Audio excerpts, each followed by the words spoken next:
बहुत दिनों पहले की बात है। दो बहुत अच्छे दोस्त थे।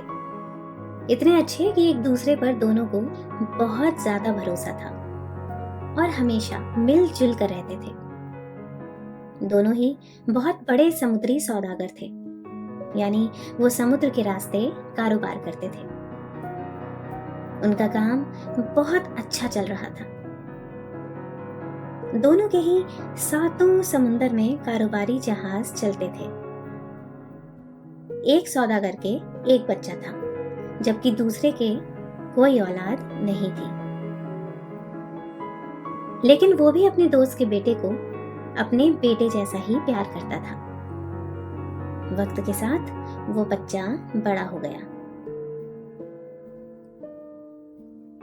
एक दिन दूसरे सौदागर ने अपने जहाज को तैयार कराया और एक लंबी यात्रा पर निकलने की तैयारी करने लगा।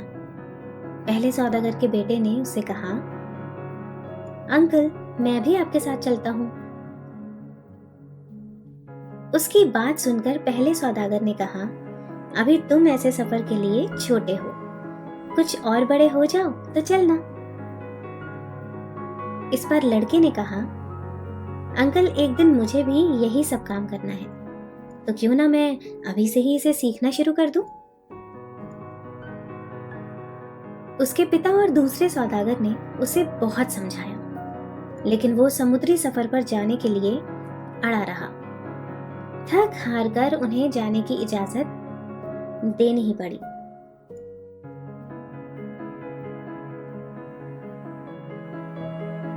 दो जहाजों में समुंदर में उनका सफर शुरू हो गया। धीरे धीरे वो समुंदर में काफी दूर निकल आए। तभी एक दिन समुद्री तूफान आया और इस हालत में दोनों जहाज अलग थलग हो गए।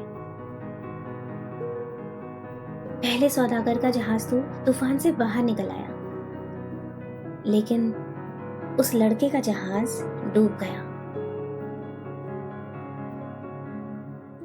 लड़का होशियार था। वो एक बड़े से लट्ठे के सहारे तैरते हुए साहिल पर पहुंच गया।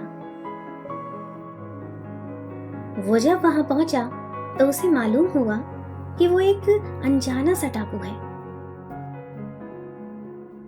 वो उस टापू पर घूमने लगा। जब वो अंदर पहुंचा तो वहां एक बहुत ही घना जंगल था। जंगल में खूंखार जानवर थे। कुछ जानवरों ने उसे घेर लिया। वो जल्दी से एक ऊंचे पेड़ पर चढ़ गया। धीरे धीरे रात घेर आई। वो रात उसने उसी मोटे से पेड़ पर गुजारी। जब सुबह हुई तो उसने पाया कि सभी जानवर जा चुके हैं। वो पेड़ से नीचे उतरा और फिर जंगल में घूमने लगा। कुछ दूर जाने के बाद उसे जंगल में एक बहुत ऊंची दीवार नजर आई। उस दीवार को देखकर वो चौंक पड़ा। वो सोचने लगा कि जंगल में ऐसी दीवार भला किसने और क्यों बनाई है? वो दीवार पर चढ़ने की कोशिश करने लगा। वो दीवार काफी ऊंची थी। कुछ दूर दीवार के साथ साथ चलने पर उसे एक पेड़ नजर आया। वो उस पेड़ पर चढ़ गया और उसकी एक डाल के सहारे दीवार पर कूद गया। दीवार की दूसरी तरफ उसने पाया कि एक पूरा शहर ही आबाद था। उसने सोचा कि शायद जंगली जानवरों से शहर के लोगों को बचाने के लिए ही ये दीवार बनाई गई होगी। वो नौजवान किसी तरह से नीचे उतरा और शहर में दाखिल हो गया। उसे जोरों की भूख लगी हुई थी। उसने जेब टटोल कर देखी। उसकी जेब में कुछ कुछ पैसे पड़े हुए थे। उसे सड़क के दोनों तरफ दुकानें नजर आ रही थी। वो एक दुकान में घुस गया। वो एक बेकरी थी। उसने दुकानदार से डबल रोटी मांगी, लेकिन दुकानदार ने उसे कोई जवाब नहीं दिया। वो एक दूसरी दुकान पर गया, वहां भी दुकानदार ने उसे कोई जवाब नहीं दिया। इस बात से वो काफी परेशान हो गया। नौजवान ने सोचा कि उसे यहाँ के राजा से मिलना चाहिए।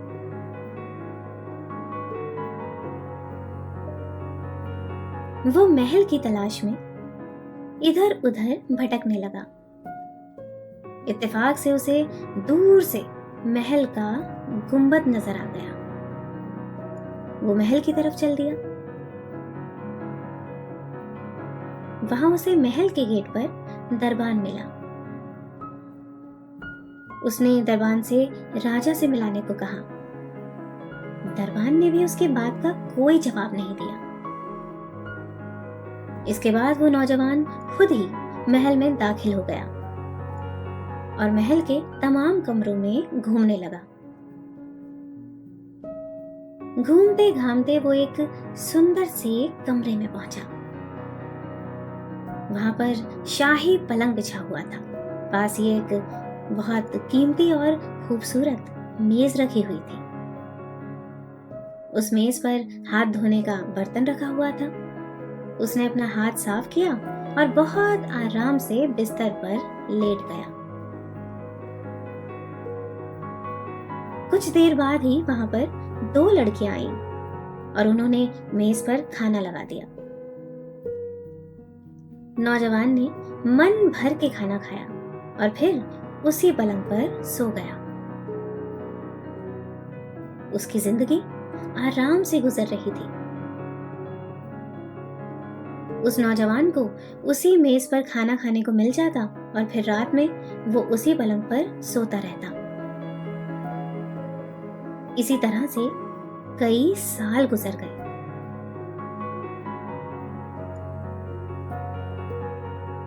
एक दिन एक लड़की 2 दासियों के साथ वहां पर आई। वो पूरी तरह से कपड़ों से लिपटी हुई थी। सिर्फ उसकी आंखें दिख रही थी। उसने नौजवान से पूछा, क्या तुम बहादुर हो? नौजवान ने तुरंत ही कहा, हाँ, मैं बहादुर हूं। उस सुंदर लड़की ने नौजवान से कहा, ठीक है, मैंने मान लिया। अब मैं तुम पर अपना राज जाहिर करती हूं। मैं सम्राट स्कोरज़ोन की बेटी हूं। उन्होंने अपने आखिरी समय में एक जादूगर से सारे शहर पर जादू करवा दिया था। इस जादू का असर पूरे शहर ही नहीं बल्कि नौकरों और फौज तक पर पड़ा है। अब यहाँ पर कोई बोलता नहीं है। इस जादू की काट ये है कि तुम्हें मेरे साथ 1 साल तक रहना होगा, लेकिन शर्त यह है कि इस दौरान तुम मुझे देखोगे नहीं। साथ ही तुम मेरा ये रहस्य भी किसी पर जाहिर नहीं करोगे। इसके बाद जादू का ये असर खत्म हो जाएगा। इसके बाद तुम यहाँ के राजा बन जाओगे और मैं तुम्हारी रानी।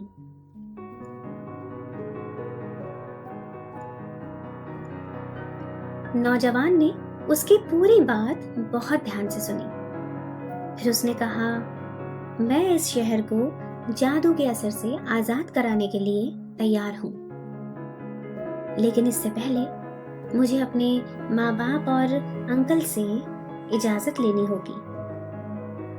मैं उनसे इजाजत लेकर जल्द ही लौट आऊंगा।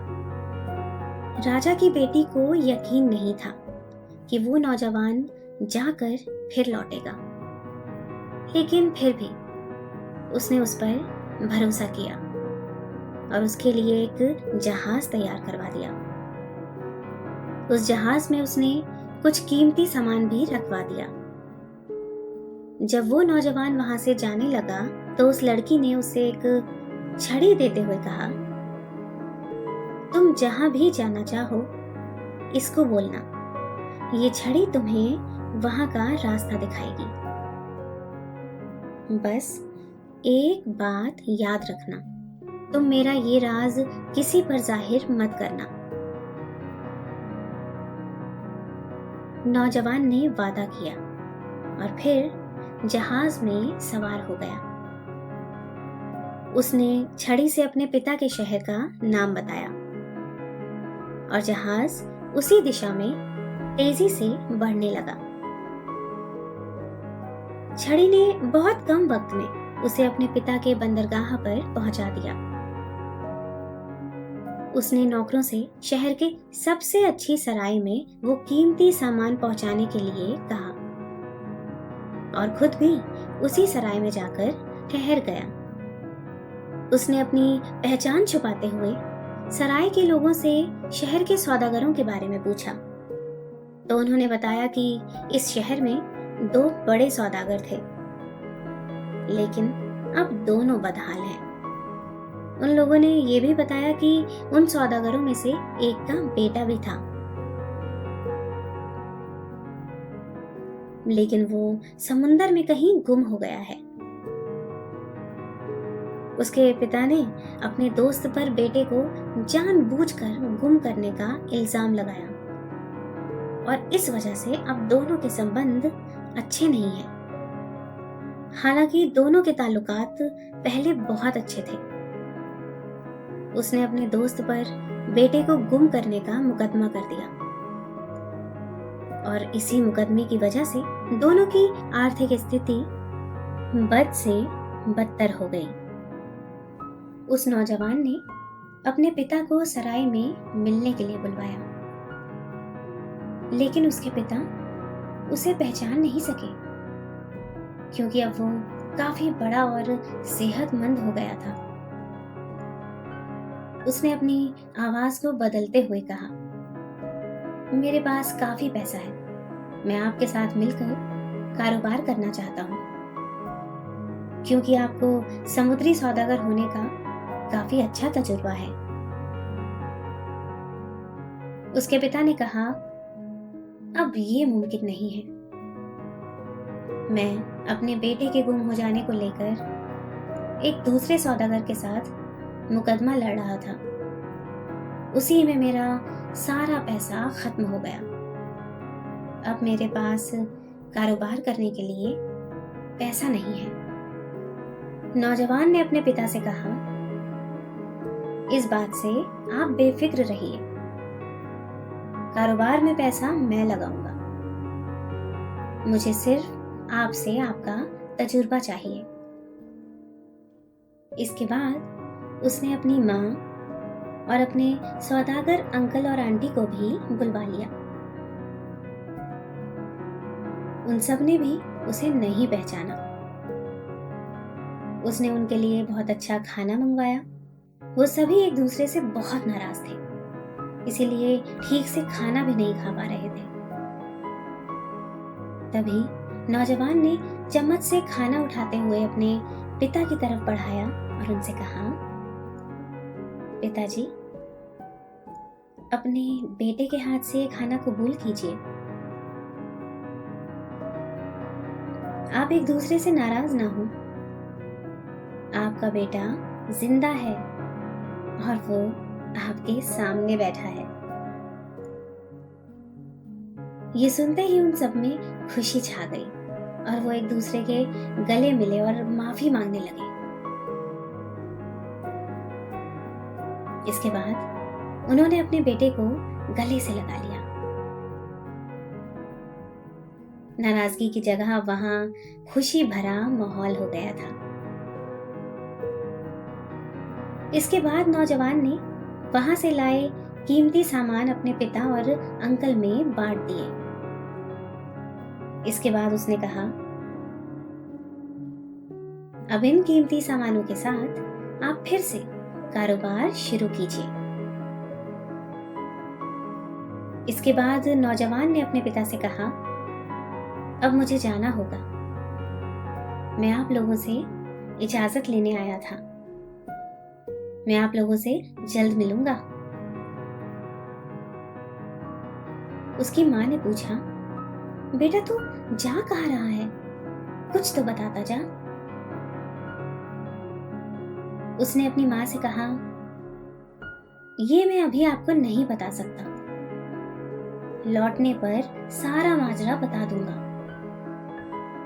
लेकिन माँ उसे तस्में दिला दिलाकर पूछने लगी। मजबूरन उसे राजा की बेटी का भेद माँ के सामने खोलना पड़ा।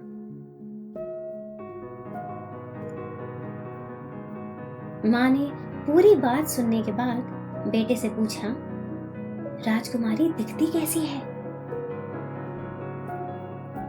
इस पर नौजवान ने उससे कहा, मैंने उसे अभी तक देखा नहीं है। वो कपड़े से अपना चेहरा ढके रहती है। इस पर माँ उसे एक मोमबत्ती देते हुए कहती है कि जब राजकुमारी सो जाए तो तुम चुपके से ये मोमबत्ती जला देना। इसकी रोशनी में तुम देखना कि वो कैसी दिखती है।